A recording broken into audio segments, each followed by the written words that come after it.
Now this is the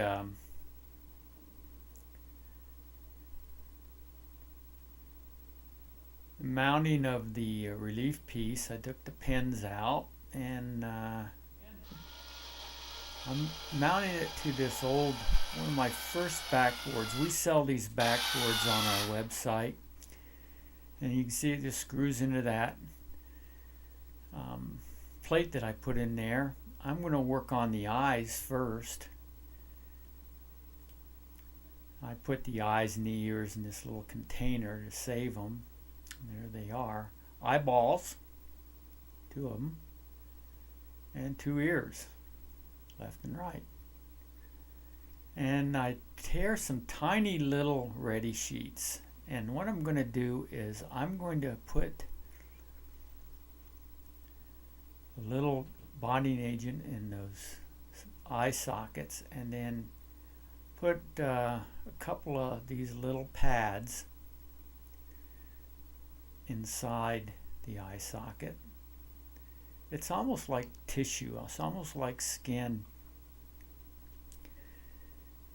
And then I'm going to use an awl, poke the eye and place it in with the awl. Dip it a little bit into the bonding agent just to soften the back of it. And you can trim those eyes out a little bit if you find there's too much paper on the back of them when they're casted. But I like to do it this way and then do my adjustments. We make the face kind of skeletal when we do these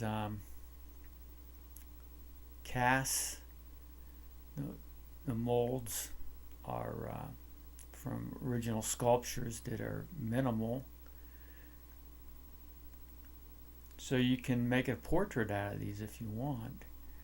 Here I'm tearing these little ready sheets and folding them, and I'm creating the bottom eyelids, a little bit of tissue down there and top eyelid, and then I form it around the eyeball. I just like working this way because now I got an eye in there and I can put flesh around it. The nose is going to almost disappear. It'll be a little protrusion. Like I said before, you can make any face you want with this because it's so skeletal and needs so much added to it. So we're going to add more paper to the forehead here and build that out. I like the eyes to be back in the head more, and so we have to build the face out a little bit, the head, and use that paddle burnisher to chase as I go. And I'm going to put a lot of paper on here, smooth out these sides. The head's a little bit small. We create these starter casts proportions so we can work on them and add to them. It's called a starter cast because that's where you start. Now we're chasing and sculpting and building out this face and the head. And while we're doing this, this smoothing out is called chasing. So you can see it kind of fills in all these imperfections with paper, and you can chase that in and sculpt. The casts are rough, and that doesn't mean anything other than you have an opportunity to take all that roughness out. Now you can see I've really got that face built out, and I'm adding more on the mouth, and I can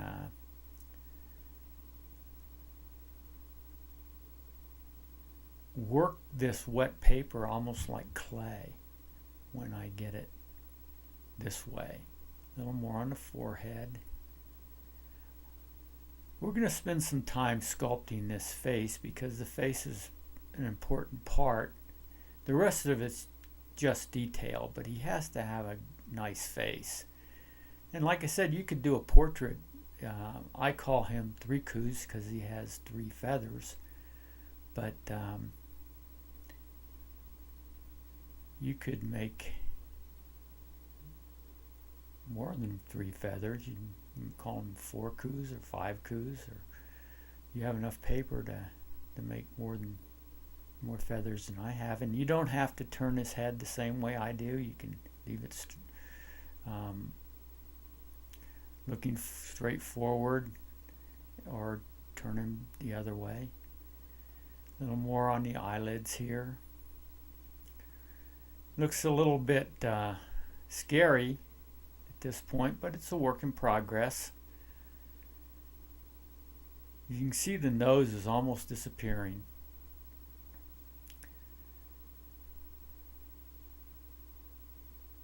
I tend to put a little more on than Patty, I think, but it's just the way I do it.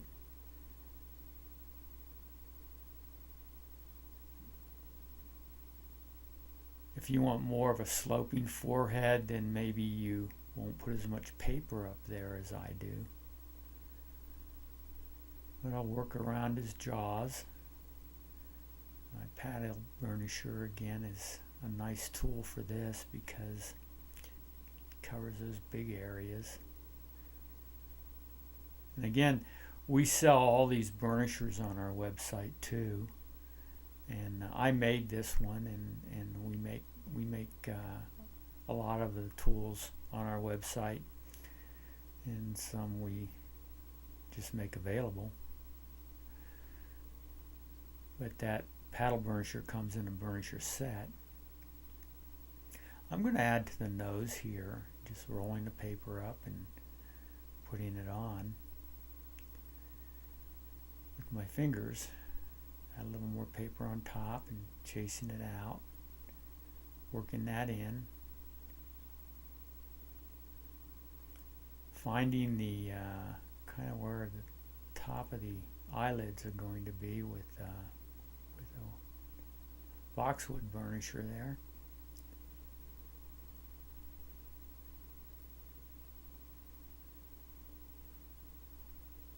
And finding the mouth with my dental burnisher. Dental burnisher and the tuck tool burnisher are very similar, except the dental burnisher is a lot more expensive. We don't make that. And the tuck tool burnisher has a metal tip and a wooden burnisher on one end. It's probably got a little more uses than the dental burnisher, but I use them both, and I'll show you some more uses on that dental burnisher in a little while. Working on the eyes here, and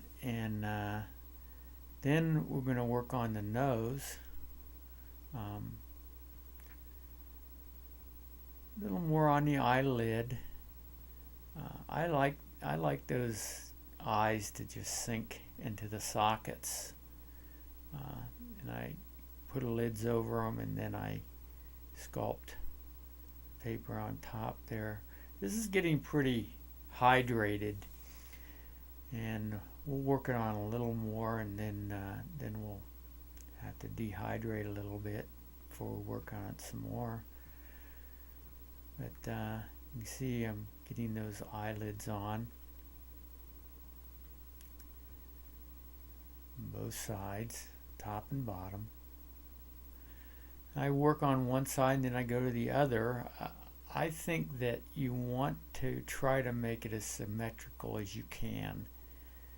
That's the way I work. People tend to look better when they're symmetrical. A face is not symmetrical, but even on a real person. But the more symmetrical it is, the better the person's going to look. And you see I go in and I can find those cheekbones and with that round tip burnisher a little bit and form that in. It's very soft now and it's getting like clay, and what's happening here is the inside of that cast is getting hydrated.